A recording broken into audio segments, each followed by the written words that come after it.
guys, so yan, panibagong araw, panibagong video naman tayo ngayon. So yan, ngayong araw papakita ko sa inyo kasi masyado nang matagal simula nung last na update natin dito sa aking mga alaga dito sa likod dito sa aming bakuran. So yan, magpapakain ako ngayon para makita nyo rin kung ano ba yung kalagayan ng ating mga alaga. So yan, yung ating mga rabbit na lagi naman kayong na-update sa mga videos ko. Kasi yan yung mostly na ginagawa natin ng video. At kung mapapansin nyo, merong mga karton-karton pati sa ibabaw. Kasi sobrang init ng panahon, yero yung bubong natin. So para mas less yung singaw. Kasi pag umiinit yung yero. So dito muna tayo sa labas. So yan yung mga nakawala nating rabbit. Ayan. Sobrang dudumi na kasi pag sumisilong sila doon sa ilalim ng kulungan, naiihian. Ito naman yung ating mga pabo. So ayan, magpapakain muna tayo ng ating mga pabo. So wala pa yung iba, nasa bakasyon pa, nandun pa sa kakahuyan, dyan, sa likod dyan. So papakain muna tayo ng mga alaga natin.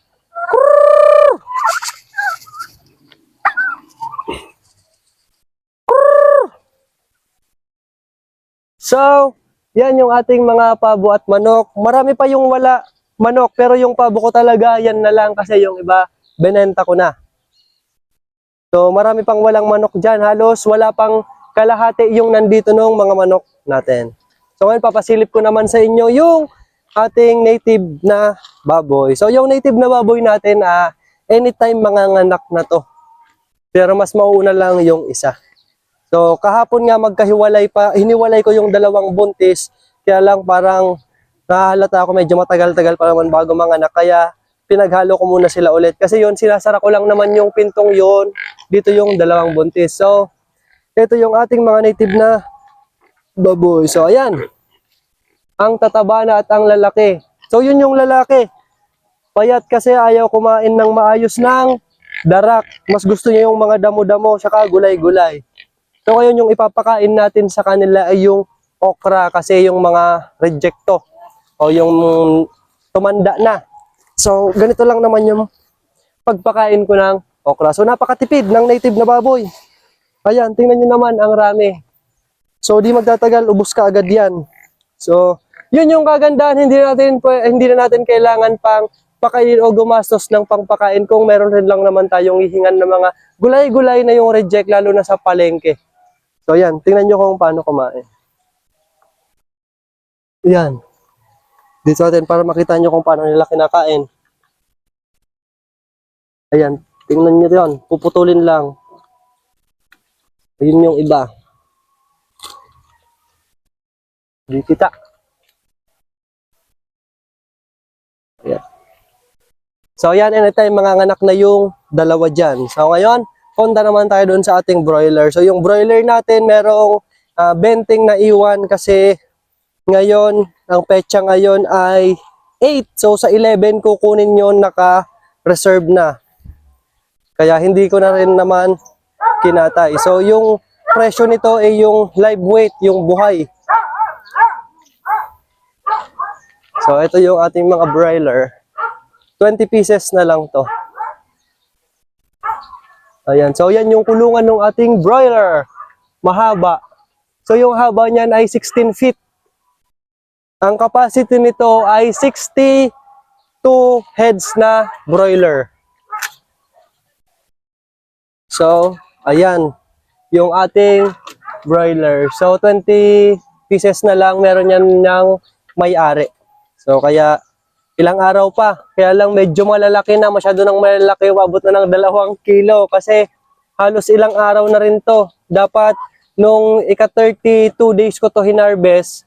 Kaya lang nga, biglang may pumunta dito nung nagkakatay. Nagpa-reserve ng 20 dahil meron daw silang alumni homecoming. So nagpa-reserve ng 20 heads. Kaya yan, nag-iwan ako ng 20 heads. So yung presyo ko niyan is 165 pesos. Hindi pala ako nagpresyo, sila yung nagpresyo. So pumayag naman ako kaagad. So mahal kasi dito ngayon yung manok dito sa lugar namin. So ang live siguro to umaabot ng 190 to 210 sa palengke, pero yung katay yun. So ito hindi pa katay kaya medyo mas mura. Kasi syempre pag kinatay mo, mababawasan pa ng timbang dahil dun sa karkas o yung bituka nila. So, yan. Pwede pa tayo nakakakuha ng para second batch natin na broiler kasi lalagyan ulit natin to. At meron rin tayong mga tuta. So, nanganak yung aking chow chow dito na babae. Siyempre, kaya nga nanganak kasi chow chow. Hindi naman mga anak kong lalaki. So, papakita ko sa inyo at papasilip ko rin kung ano ba yung mga itsura nila. So, yung mother nung chow chow natin ay cream. Pero yung mga anak niya is black tsaka brown. Ito yung anak, isa yung lalaki, 6 yung babae yan. Napaka ganda ng naging anak. Kasi mas marami yung babae. So dito lang sila nakalagay.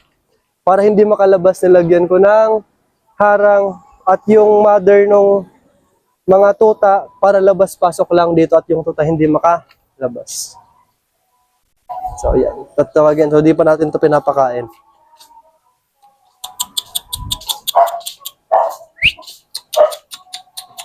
So ayan na yung mga anak nila. So ito ay 1 month na. Ayan. Cute. So pinagpapawisan basta basa yung ilong. Ito yung mother nila. Ayan. Tingnan nyo naman, ito brown. Ayan, brown. Ang haba na ng balahibo. So pito silang lahat. Ayan, nagsususo na. Ayan. O, doon na kayo. Taba, mas gustong dilaan yung paa ko. Yan, so, yan yung anak nilang lahat. So, 1 month pa lang, soon to be for sale. Yeah. So, pera na naman. At siguradong mas mabilis siyang maibenta. So, ano pa bang pwede nating ipakita sa inyo? So, yung rabbit, meron naman tayong mga video dyan. Yun na lang rin yung parang update natin doon sa ating mga alagang rabbit. So, yan. Tingnan nyo naman yung inuman ng aking mga manok. Pagkatapos nilang kumain doon, dito sila didiretso sa planggana para uminom. Kaya lagi lang dyan may tubig kasi din ako naglalagay ng tubig doon sa dulo. Kasi nakakapagod, nandito yung gripo. So, para din ako magbuhat, lagi lang may lamang tubig yung planggana dito. Kasi at alam na laman na nila na dito yan talaga sila iinom. So, yan. Hanggang dito na lang muna guys. Bye-bye!